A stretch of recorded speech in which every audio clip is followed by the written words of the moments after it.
Do you know who the bride in the attic was once married to but no longer is married to? Stay tuned to find out. Today in Provost Park Pass, we're doing the top 5 scariest ghosts in the Haunted Mansion.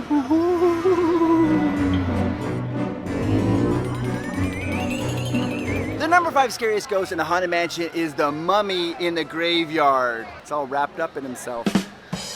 The mummy is in the graveyard on the left-hand side. You'll notice that he's talking to a ghost, and the ghost is deaf, and he has a horn like in his ear trying to hear what the mummy's saying. That is a joke, because when a mummy is actually embalmed, they remove all the organs, including the mummy's tongue. If you listen very carefully as you go by, you can hear the mummy trying to talk. He's like, rah, rah, rah, rah, rah. And the guy's like, I can't hear you. According to the Haunted Mansion graphic novels, that's right, there are graphic novels for the Haunted Mansion. How awesome is that?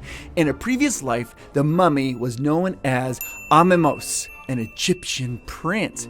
And feeling rather frisky one day, he snuck into the temple of Anubis to steal a priceless artifact. But the jackal god was awakened by Amemos' ignorance and placed on him a curse of 1,000 curses. Pleading with Anubis, the prince begged him to remove the curse, but the god of death declared that the only way to be freed from the spell is to pass the curses on to others. But one day he died and he was properly mummified, but the curse continued to plague him and those around him. One fateful day, his tomb was raided and his sarcophagus was taken onto a pirate ship heading to America, where it was laid to rest at the Haunted Mansion. The mummy fears that his curse of 1,000 curses may have led to the misfortunate ends of many of the mansion's owners. Plus, a cool side tidbit is he always requests to drink tea because he feels like his throat is very dry and scratchy from all the sand. Mummy and tea. Mummy, do you like my tea? Mummy and tea. Also, really weird though, is if you ever have the opportunity to see the mummy when the lights are turned on, it doesn't look like a mummy at all. In fact, it's even scarier. You can kind of see how they make it. So avert your eyes if you don't want to see that right about now.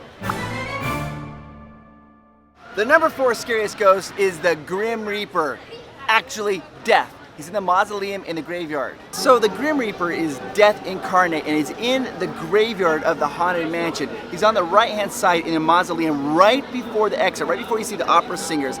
Most people don't even see him because you have to look in the mausoleum. He's way in the back. Another really cool thing about this particular ghost is he does not change during the holiday edition. Nope, nada, nothing. He is Death. 24/7, 365, he's right there coming through. And once you see him, you can't unsee him. Every time I ride the ride, I'm like, I don't want to look, and I can't help it, and I'm like, and I look at him. So there you go, number 4. The number 3 ghost is Madame Leota. Madame Leota does a seance to summon the spirits to find you and haunt you throughout the Haunted Mansion. Prior to Madame Leota, you don't see any spirits, you don't see any ghosts. You hear them, you see some things maybe moving, but you never see a ghost until once you've entered into her little parlor. Then once she summons them, boom, you see ghosts everywhere. A lot of people don't realize when she's summoning, doing the incantations. She's doing an incantation. I think I'm throwing an extra word vowel there. Incantation. You know what I'm talking about when she's doing that spell and she's like summoning all the ghosts. Well, she asks like a bell to ring, a drum to go. If you look above you and around, you can see those things hovering and floating. You see the bell, you can see the drum, there's a harpsichord, all those things, and they actually move. The spherical medium Madame Leota has a number of different backstories depending on which iteration of the Haunted Mansion you're visiting. In Disney World, she's depicted as a witch who escaped the infamous Salem witch trials of the 1690s and settled in Liberty Square. Inside her shop, Memento Mori, you can find a portrait of Madame Leota when she graced the land of the living. So you can actually see what she looked like when she was alive. In Disneyland Paris, the Phantom Manor, Leota was a medium living in a town of Thunder Mesa until, guess what happened? She met an unfortunate end, and now she haunts the Ravenwood Manor. But here in Disneyland, California, she is depicted as a traveling Roma or gypsy. She drove her Vardo, that's a caravan wagon, across New Orleans reading palms, brewing potions, and of course, making friends with the other side. According to the comics, Madame Leota was murdered mid-seance by the pirate William Gracie. Her spirit attached itself to her crystal ball, and Leota has not realized she's dead. She believes she's just in a deep psychic trance. So, she continues her chanting, calling the grim grinning ghost to the Haunted Mansion in order to, of course, socialize. Number 2 is the Hatbox Ghost. The Hatbox Ghost was originally in the Haunted Mansion when the ride first opened. It was in the attic right across from the bride. But it was really close to track and the effect didn't work very well. People were like, that doesn't look scary at all. And they weren't afraid of it. And people like kind of laughed. And Hatbox Ghost silly. And so the Disney got rid of it. And everybody thought, I'll never see the Hatbox Ghost ever again. But they did. The Hatbox Ghost made a glorious return in May 2015, and it's been a beloved character ever since. And it is truly amazing. You watch the head go from here down into its hat box. For you younger viewers, a hat box was something when people would buy a very nice hat, they would carry their hat in that box to transport it home so it didn't get ruined. This ghost has a hat box for his head. Maybe it should have been called the Headbox Ghost. Doesn't sound that great though. A lot of people think the Hatbox Ghost is inspired by the man in a beaver hat from the 1927 film London After Midnight. Dun, dun, dun. Despite his absence for the ride for so many years, the Hatbox Ghost became an increasingly popular character. There are theories about his backstory, that he was one of Constance's victim husbands, or that he was a pirate captain decapitated by William Gacy, you know, the guy who's hanging, the hanging pirate in the stretching room. But in 2010, Guillermo del Toro announced he'll be writing and directing a Haunted Mansion movie, with the Hatbox Ghost being a pivotal character. But we pretty much haven't heard anything since the initial announcement. Who knows? Maybe he'll show up in 40 years, just like the maddest Hatter himself. The number 1 scariest ghost in all of the Haunted Mansion is the bride. Her name is Constance Hatchaway. Sometimes people call her the Black Widow.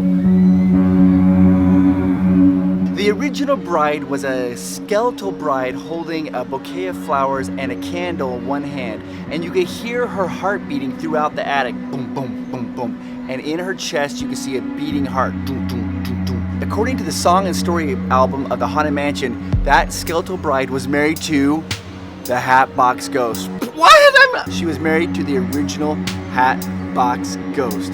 They then did a remake of the skeletal bride and gave her a fully fleshy face, human face, I don't know, whatever. Flesh was on her face. And she looked sad. And her veil would open and close.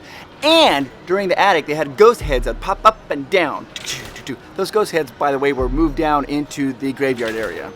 During the 2006 update of the Haunted Mansion, they redid the bride and gave her a whole backstory and her name was Constance Hatchaway. Her new backstory was that she married 5 different people and then killed them. And you can see the progression of that story as you go through the attic. Look at the portraits. At the very first portrait, or first married, she only has 1 pearl necklace. Then goes to the next portrait, she's got 2 pearl necklaces. Goes to the third one, she's got 3 pearl necklaces. Go to the fourth one, there's 4 pearl necklaces. And finally, on the 5th one, there's 5 pearl necklaces. But who were her ill-fated husbands? In 1869, she married Ambrose Harper, the son of a successful farmer. In 1872, she tied the knot with Frank Banks, who was frankly a banker. In 1874, Constance and the Marquis de Doom got hitched. He was a foreign diplomat with a history in the military. Unfortunately, his soldier training didn't teach him how to dodge a hatchet in his sleep. In 1875, she wed Reginald Kane, a railroad baron, a gambler, and sweets enthusiast. Her last husband, who she married in 1877, was George Hightower, owner of the mansion down in New Orleans. Once George was, taken care of, Constance finally settled down with her accumulated wealth and lived the rest of her days in the mansion. In the Marvel Haunted Mansion comics, it is shown that most of the happy haunts within the mansion are afraid of Constance. I mean, can you blame them? Hence, why nobody else dares share the attic space with her, except of course the phantom piano player and maybe the mischievous Hatbox Ghost, who may or may not be inside the attic or just on the ledge. Up to you. Now, the very first time you see Constance Hatchaway isn't in the attic. Are you ready for this? It's in the stretching room with the portraits. You see Constance sitting on the grave, the tombstone of her 5th husband, beloved George, with an axe in his head. That is Constance. So when you see Constance in the attic, she's a lovely young bride, but apparently she grows into old age even after she killed 5 people, and it looks like George was her final victim. You could also notice, we look at George in that portrait in the stretching room, he's got that mustache, and in the final photo, you see Constance, George has that same mustache and she's carrying a rose, which she has in the stretching room. Disney, they've tied it all together.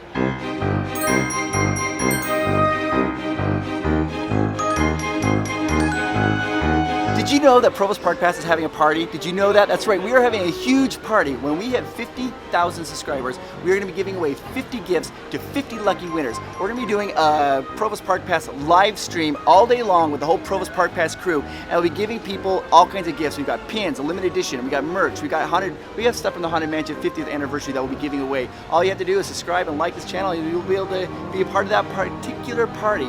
If you want to see another video all about the Haunted Mansion and all the cool secrets revealed, click this video right here. Don't forget to subscribe and like. It goes a long way to supporting our channel. And if you want, we have merchandise, even some for the new holiday Haunted Mansion stuff. Ooh. Have a great week, everybody. Talk to you later. Bye-bye. Do you know who the bride and the